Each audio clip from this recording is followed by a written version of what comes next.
Assalamualaikum warahmatullahi wabarakatuh. Selamat pagi adik-adik. Alhamdulillah di pertemuan kali ini kita sudah mencapai ke bab 5, yaitu tentang pengembangan aktivitas kebugaran jasmani.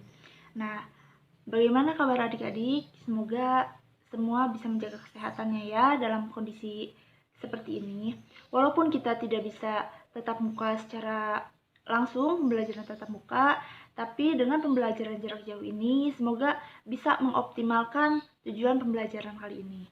Nah, tujuan pembelajaran di bab 5 ini yakni tentang aktivitas kebugaran jasmani. Tujuannya yang pertama itu adik-adik bisa memahami konsep dasar tentang aktivitas kebugaran jasmani sendiri. Yang kedua, adik-adik bisa melakukan salah satu bentuk dari latihan aktivitas kebugaran jasmani. Sebelum memulai pembelajaran, alangkah baiknya kita berdoa sesuai dengan agama dan kepercayaannya masing-masing. Berdoa dipersilakan. Selesai. Nah, adik-adik, sebelum memulai materi, adik-adik bisa absen dulu. Absennya ada di kolom deskripsi ya. Nah, jika sudah, kita lanjut ke video pembelajaran aktivitas kebugaran jasmani. Nah, pengertian kebugaran jasmani sendiri ini adalah kesanggupan dan kemampuan tubuh untuk melakukan penyesuaian terhadap beban fisik yang diberikan kepadanya tanpa menimbulkan kelelahan yang berlebih.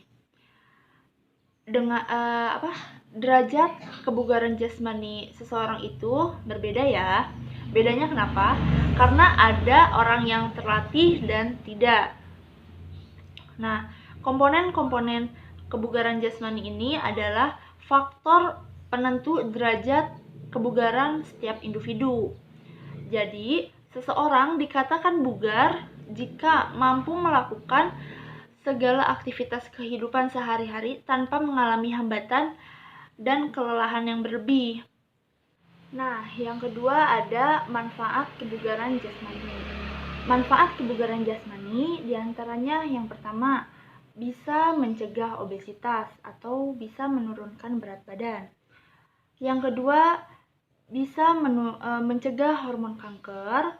Yang ketiga, bisa mencegah dan mengatur pencegahan penyakit diabetes. Yang keempat, menambah kepintaran.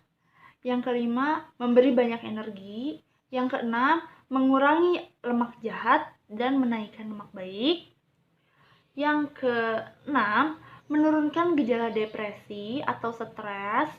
Dan yang terakhir, meningkatkan mood.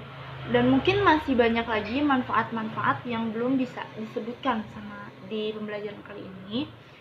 Nah, materi yang ketiga ada bentuk-bentuk dari aktivitas kebugaran jasmani. Nah, di poin ketiga ini ada bentuk-bentuk aktivitas kebugaran jasmani. Sebelumnya, aku mau nanya, apakah kebugaran jasmani ini penting gak sih di kehidupan kalian?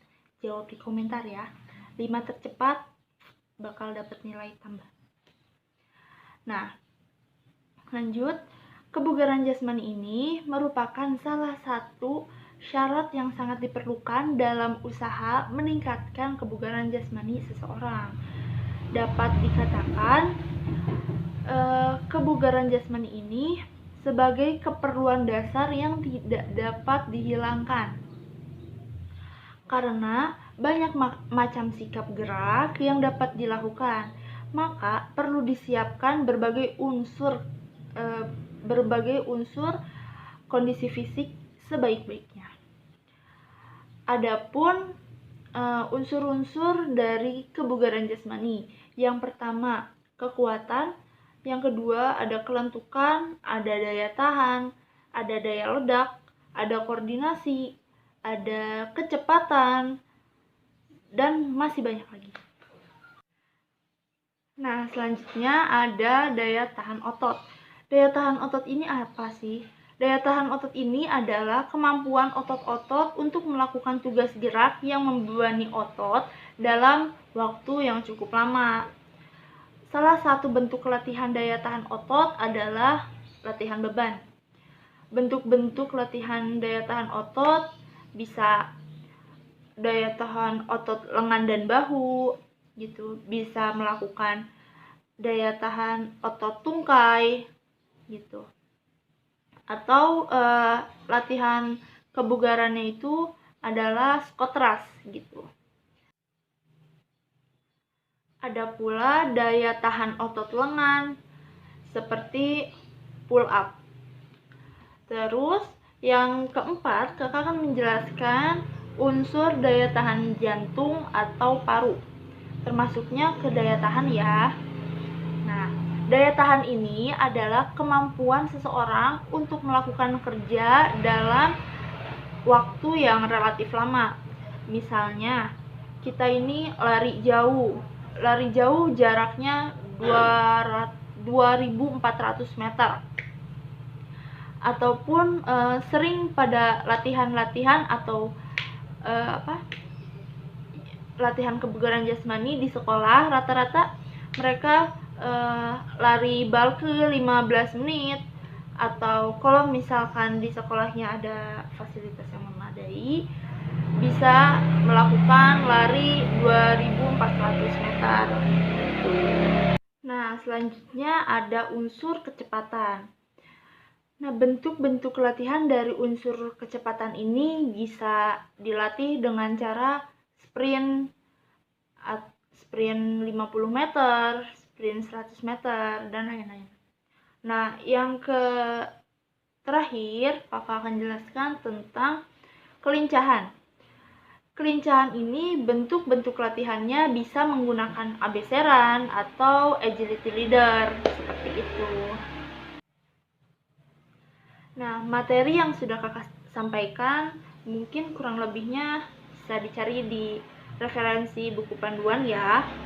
Nah, sebelum mengakhiri pembelajaran, kakak akan memberikan tugas, yaitu adik-adik melakukan bentuk dari aktivitas kebugaran jasmani. Yang pertama itu sit up, back up, dan push up. Adik-adik melakukan setiap gerakannya itu 8 kali ya. Lalu sebelum mengakhiri pembelajaran, alangkah baiknya kita berdoa terlebih dahulu.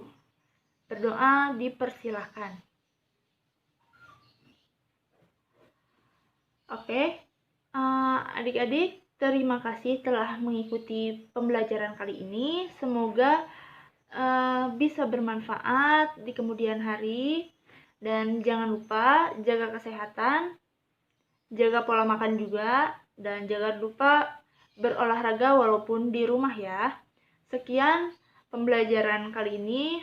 Wabillahi taufiq wal hidayah. Wassalamualaikum warahmatullahi wabarakatuh.